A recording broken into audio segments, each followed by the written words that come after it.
this, you could potentially, I'm not eating tonight. That roof over your Yeah, head. it's not gonna be, yeah. So that pushes you at the start, but then you can't always rely on that once you get to a comfy position. So that's when you bring in the discipline. Storytelling, that's the main, like, you need to be able to tell a good story. Experience that. What would you say should be like their going rate for a video editor? Yeah, so what I always advise people to do is to charge per minute. Oh, that's a good question. You know, right? If I was starting right now, it would I'd probably have to just start documenting everything I do. So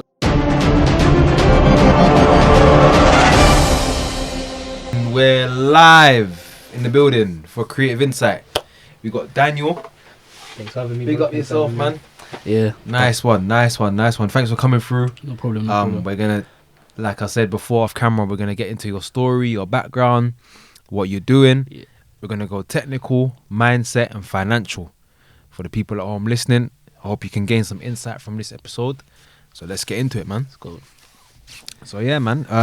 Tell us a bit about what you do, and like, what's the name of your production company? So it's TDD, stands for The Digital Daniel, but so that's what I go by. I'm a videographer, video editor. I've been doing it for like 10 years now, as long as since I was like 11. Now I'm mainly doing video editing for like YouTube channels and YouTubers, social media influencers, and helping them produce content, as well as filming the content for them. And yeah, hopefully soon I'm trying to start getting to video editing agencies to help other young people who want to find social media influence clients and like connecting the two, because it's an open market right now, so hoping to get into that eventually. Okay, nice. I think that's a good segue into our financial insight. So like, you said you want to build an agency to bridge the gap. Yeah. But while you're working on that, how do you go about finding clients yourself? So the way I started was on a platform called Upwork. Shout out Upwork. It's a creative platform where you can go on, and most people have heard of Fiverr. I think Fiverr. Yeah. So it's like Fiverr, very similar to that. So you can go on there and say, I need this, this, and this, and you'll find someone that will do it for you. And so yeah, that's how I started off. I started off with that. So I'd go on Upwork, just type in YouTube video editor, apply for like tens of jobs, and eventually I got a couple, and then through that I built but surely built a network. And then now I get people just recommending me and saying that this guy is good, and I don't have to search as much, so I'm in a blessed position now. But before, that's how I started off. Upwork and Twitter, going on Twitter and just saying I'm a video editor, here's my portfolio, this is what I do.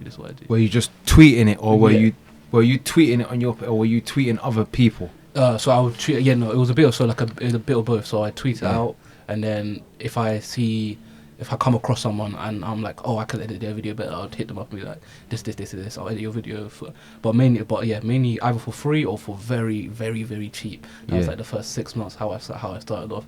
But it was fun for me, so it didn't really, because I was younger then and I didn't really have to think about money that much. But if I was starting now, it would probably be a different ball game. What would you do different if you were starting now? What would you do differently? Oh, that's a good question. You know, right? If I was starting right now, I'd probably have to just start documenting everything I do. So that's like saying having like a TikTok. I'm a video editor. I'm doing this. I get one job. I'll edit that video. But I'll also make content on how I edited that video. And then that pushes me into like the algorithm and stuff like that. And then I'll again build a network up, be able to hit people up and be like, oh yeah, so you see I can do this and this. We can work together. I think that's probably the best way, because that's more or less free. Because so you've edited some work, you made money off there, you made your little change off that, and then you've made content off you editing as well. And so talking to the mic a bit more. You made content. You made content off you editing as well, and hopefully that helps you find a better network. Right. Okay. So really and truly, it's like, word of mouth is good, but you need to have an online presence as well. And like, as a video editor, like, how difficult is that to make content as a video editor? Because you're actually like making content for yourself. Because if you're on camera, if you're on set, you can take photos of behind the scenes of the set. But like when you're in front of the desk, how do you how do you be creative around making content for your own self? So what I've started doing recently is literally just screen recording my editing program. So in Premiere Pro, screen recording what I'm doing, and then just going over that footage and chopping up in a way that is like interesting, and then so like adding over like voiceover and be like, I'm doing at this point I was doing this and this, and or this is how I got this effect in this video. So that's the but it's very I agree, it's very difficult as a video editor to show to show what you do. So there's many ways to go. You could do that, or you could be like you could do a side by side, so the raw footage, and then when you've edited, I've seen people do that, and that works quite well. Or just a quick time lapse of the process, but it's not really that engaging, so it's quite hard to find. But that's how I've been doing it, just screen recording and then trying to make it as interesting, but narrating over, so people that have no clue about the software kind of understand what I'm doing. Okay, that makes perfect sense. Perfect. And like when it comes to like building up your own business, like outside of video editing, what sort of skills do you need to sort of be running a business? Like, you might need accountancy skills, you might need like communication skills. Like outside of production and editing, what daily skills do you need to run a business? So I would say communication is definitely a big one. Organization, and the last one I'd say is discipline, because it's like even myself, to this day I still struggle with it now. But the whole reason why I started doing this is because I tried the 9 to 5 route. I just couldn't. It was never for me that having someone to answer to, and that was never for me. So I decided to become my own boss. But with that, it carries a lot, and you need to be disciplined because there's no one else to keep you accountable. Yes, so that is the good thing about the 9 to 5. That that if I don't do this, someone above me is going to be angry. But with a small business, if I don't do this, you could potentially, I'm not eating tonight. That roof over your head. So that pushes you at the start, but then you can't always rely on that once you get to a comfy position. So that's when you bring in the discipline. But communication as well. So with clients. And how do you get into a comfy position? What would you say is that comfy? Like a steady flow of clients, having clients for like contracts for like 6 months. Is that what would you say that get someone's bring stability to their business? Like having a contract or something. So just like a steady flow of clients. I think that's so that you have several clients that that you're going to be, like you said, with for like 6 months, or they've said that, listen, I want you to be my full-time editor. And we're just you might have like 2 or 3 full-time clients. So got your other things. So that way that every month I'm going to be making this much from however many videos I'm doing, and that would probably be that's when you're comfy. I think that's nice. Okay, that makes sense as well. Like you definitely need that stability in business, because that is how you should be. At the end of the day, you want it to be stability so you can pay the bills, but not only just pay the bills, but you want to live and enjoy life at the same time as well. That's the whole reason why you do it. So to get out of that 9 to 5, you want to be able to run the business and have family life and do all these different stuff as well. So it makes perfect sense. And my next one is like, you don't have to put your price out there, but what do you think is like a good editing rates that people, like someone that's maybe the kind of a beginner, they maybe got 6 months experience, what would you say should be like their going rate for a video editor? So what I always advise people to do is to charge per minute, not per, especially for by YouTube. minute. Especially for YouTube videos. Because when you say by the minute of the video, or by the minute of your time? So to say the video comes, you send me 20 minute raw footage, and the video comes up to 10 minutes. I want to charge 10 minutes edited. Okay. So some people may say per hour, but like, depending on how you edit, sometimes you might edit more in an hour, or you might take a bit longer in an hour, because there's a certain segment that you need to take a bit longer on. But whereas if you charge per minute, it's kind of a constant thing. So with that, for someone starting out, I would say do per minute, and then charge rough between like 5 to 10, and make it variable depending on how much effort it takes for you to edit that video. So if it's just 5 to 10 pounds, 5 to 10 pounds per minute. To start off. So if it's just like a vlog, probably you're gonna be on the lower side, so you're gonna be like 5 to 6. Depend. You got a couple graphics there, you got a couple cuts. It's not too. So £6 a minute. Yeah, but if you're starting, if you're editing like a, I don't know, an explainer video, you know those videos that's like how did Elon Musk build his, where you need a bit more graphics, you need to be engaging and stuff like that. That's when you can raise it to 10 or eventually higher and higher, because obviously it takes more effort for you to edit that than it just does a vlog. So it also depends on what kind of niche you're in. But yeah, per minute I think is the way personally, but some people may say per hour or just like a bulk video to say. Interesting take. That's an interesting take. You know, I've never heard of charging by the minute for a video. That's good actually. It could work. So it works. That's how you rate your price your system. Yeah, but I think it probably works best in the YouTube space. If you're carrying it, I don't maybe. What about a music video? And I wouldn't do the same for that. Then you'd end up having £15. Yeah, exactly. Yeah, it's not. It's not £15. Yeah, it's not but the way YouTube is, and like the consistency of YouTube as well. Like, you know, like you need to upload at least multiple times a week. That your average creator is doing. Then it kind of works for that. But in other niches, I wouldn't probably recommend that. But for YouTube, I think that's definitely the space. So it's like basically you got to find a rate for different niches. Yeah. Okay, nice. And I think that's our financial insight. Any more questions for the financial insight? What do you need? Equipment. So like, how much is like start beginner to intermediate level? Yeah, let's say intermediate, beginner to intermediate level. So you obviously, most importantly, you're gonna need the editing software.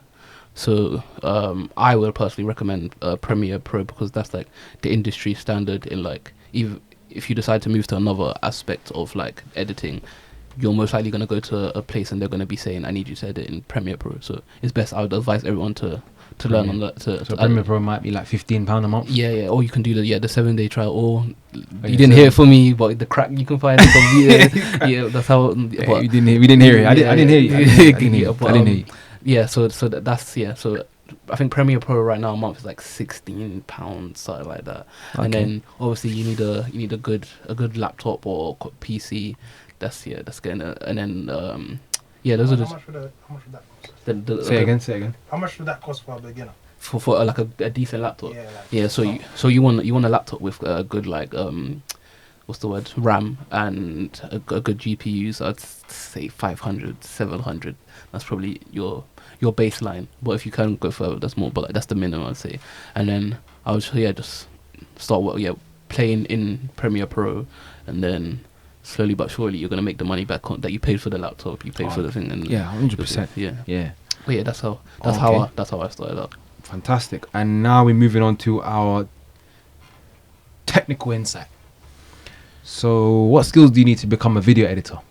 You need storytelling. That's the main, like, you need to be able to tell a good story. You need to be how do I articulate this? You need to be like have a good vision. So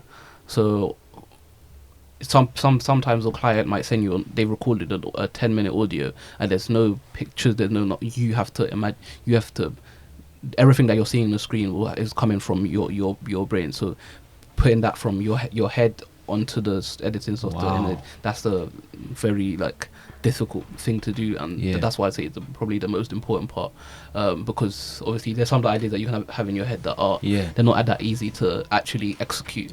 So being able to execute those ideas, what I would say is probably the most. And then obviously storytelling as well, because with YouTube, you're on, I think everyone watches YouTube nowadays, so you're on, you know how hard it is to keep your attention on YouTube.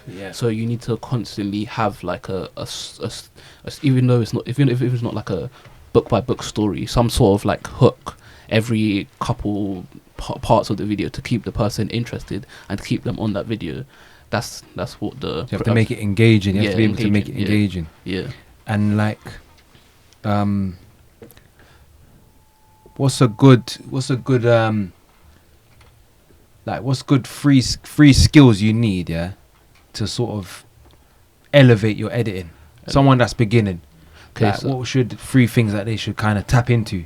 Okay, or they could tap into to elevate their editing? Okay, yeah. So the I think just having the hunger to always learn. So like always looking out to take in new techniques, new ideas from everything you watch. And then number two, I would say it's probably it's again organization. So like being able to, I've got this footage, I'm gonna put it here, I'm gonna cut it up this way, and then so organization, and then lastly, well, just dedication to your work, and like knowing that like once I send this is like me, this represents me, this piece of footage, this video, I can show someone happily and be like, yeah, this is me, this like it's a part, like that's why I like to feel like every time I'm editing a video, it's like I'm putting a part of me into this, and yeah, that's so that. Okay, nice. And like when you say you put a part of you into that work, how do you go about clients that want to have they want to control the editing process? They just want the video edited a certain way. And it's like, you sometimes, do you feel that it stifles your creativity, or you don't mind because you're getting paid, or like?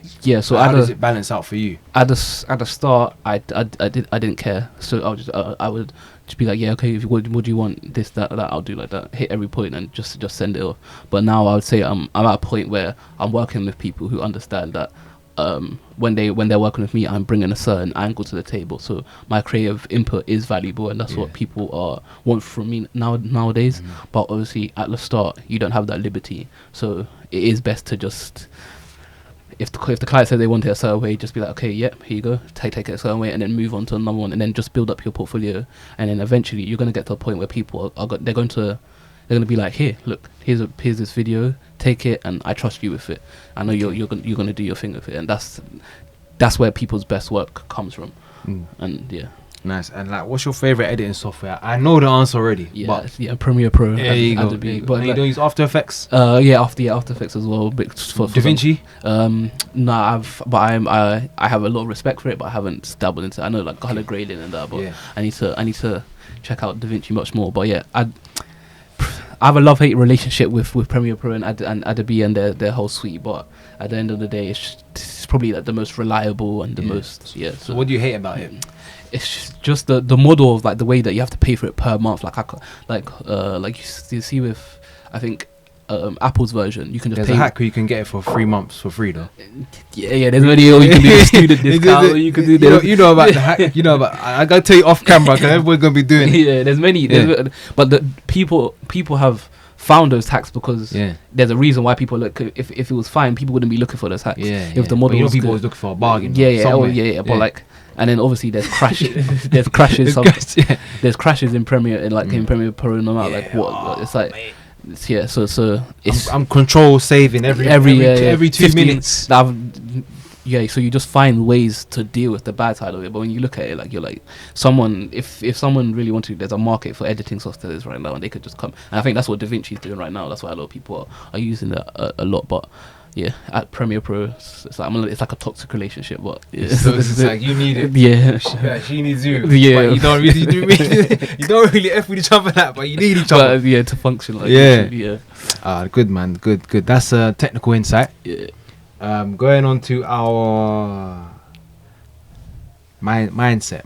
We're going to the mindset. Like, so how do you deal with like long form editing? So let's say there's a big 30 to 60 minute video. You know it's gonna take you all day. Like, how are you mentally preparing for that when you wake up the morning or the night before, or like and you've seen all that footage on the timeline? Like, how do you prepare for that mentally? I usually when I start in a video, I have like it's like this like you know when you were in school, when like there was those mufti days, like where you got to wear what you want to this. When I start editing a new video, I kind of had that giddy excitement, like like when you'd set out what fit you're wearing to go to school the next day. I kind of get that excitement when I start a new video. But if obviously that only lasts for a certain amount of time, and once I put it into the software and I'm seeing how much work's gonna take, what I use I cut it into segments. So I'll say once I achieve So go through a rough cut and take out all the dead bits and just have what I need to for the video. Once I've done that, I'm stepping away, taking a break, maybe working on something else, and then coming back, and then obviously adding some music. Once I've added music, done the audio cut, step back again, go do something else. So mixing it. So I'm not just working on that one thing, because otherwise you're gonna. It's even if like you love what you're excited to work on that one thing, you're gonna get clouded because you're just thinking about this one thing. Whereas if you jump between different projects, you're gonna realize that, oh, I'm looking at it from one angle, and that helps you. Get inspiration from that other video. That's what. Do you find that some people might say as a counter to that, that cool, you're working on that video, but then you're jumping tasks. So you might get confused because you're jumping from this task, you're jumping from that task. Maybe like some people might prefer the streamline. Obviously, that's your way of working, but everyone's got their own ways as well, innit? Yeah, no, I'm usually a streamline person, but if the project is that like. It's that tedious. You have to kind of step back. Then I'm gonna mix it. But if it's your average 10-minute YouTube video, I'm just finish that and then move on to something else. But if it's a big project, and then I'm gonna mix other things in, because, and obviously realistically as well, I'm gonna need to mix those other things in, because I know that this project's gonna take a while for me to get that paper. That's gonna be a couple months. So let me add it. It just makes more sense to mix it. But if it's a short, straight to the point, your average video, then obviously I'm gonna streamline that. But multitasking, it does. I do understand why people wouldn't want to like hop between others, because sometimes it can. But it's like it's a catch-20. It depends how you do it. I think that's just boom. So, as an editor, sometimes it can be quite an isolating job because you're working alone. How do you deal with like those sort of feelings of being sort of in your own zone, and do you enjoy being in your own element, or do you sometimes feel a bit isolated, like you need company? I just love being in my, I love being by myself, like in my own. I think that's why editing is probably like the perfect thing for me. Like I just like being in my own mind, and like I learn a lot about myself, and I feel like some, obviously in today's day and age, it's quite hard to be alone because of social media and all these stuff, and but like when you're in a room by yourself, and like I feel like that's when you learn the most about yourself. And there's a lot of people in today's day and age that can't really do that, and I think people should try and do that more. But I think that that's what helps me when I'm editing. It's like I'm in my own zone. I can stay in my setup for as long as I want, and I just love it. But obviously, it is good to step out of that zone and interact with other people. But editing, I would say, as an editor, you need to be like, you need to be your own best friend. You need to kind of be mentally strong as well, innit? Yeah, you need to. Yeah, it's like being in solitude. Yeah, but you need to you just need to be your own. Like you need to be able to just be by yourself and just clock in and grind, and then eventually you're gonna get to a point where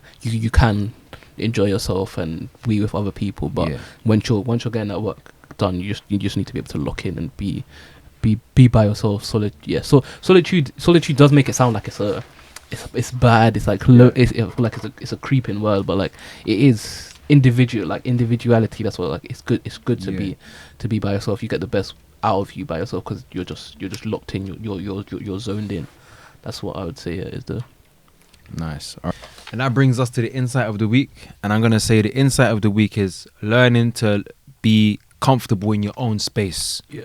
Because as a video editor, there's gonna be times where you work in a team, but more time you're working alone, and you'll have to be able to reflect and get used to working in your own space and your own environment, managing your time, organizing, and being able to work in your own space is insight of the week. So that's insight of the week out the way. Any closing advice for the people, for the viewers, for the young people watching? Just find something that you love to do. It doesn't have to be video. It doesn't have to be creative. It doesn't have to. As long as you love to do it. As long as you wake up every morning and you want to do it, just keep doing that, because that's what pushes people. Purpose in it. So find that purpose, experience life, and then you're gonna find your purpose. Once you find your purpose, lock in. And man, thanks for having me, man. Amazing. All right, cool, nice. So that's the end of the show, man. Big up Daniel for coming through. TDD. Thank you for having me, man. Each and every time, man. I hope the viewers can get a lot of insight from these episodes. And if you're enjoying it, make sure you like, comment, subscribe, share, Tell a friend to tell a friend to tell your uncle to tell your auntie's uncle.